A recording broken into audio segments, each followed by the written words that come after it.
যারা কাজ করেন তারা সহ অনেকে এসেছিলেন।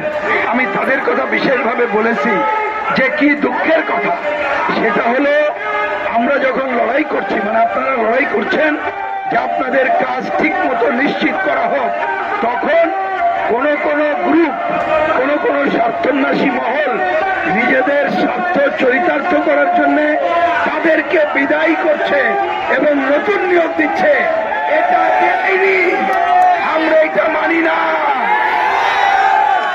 আমি আমাদের পার্টি, বাংলাদেশের কমিউনিস্ট পার্টি এবং বামপন্থীদের পক্ষ থেকে সরকারকে বলতে চাই, আপনাকে আমরা পরিষ্কার করে বলি, 1 নম্বর আপনার কাজ হলো আপনি এখানে আসুন এবং এই ভাইদের নিশ্চয়তা দিন।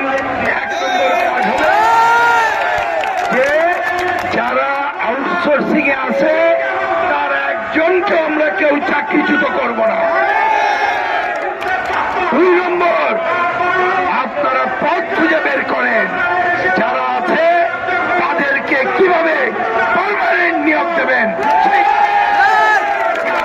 3 নম্বর আমি পরিষ্কার করে বলতে চাই, ইতিমধ্যে বিশেষ করে গণঅভ্যুত্থানের পরে বিভিন্ন জায়গায় যেসব ছাঁটাই হয়েছে, এই ছাঁটাই কর্মচারীদের পুনর্বহাল করতে হবে।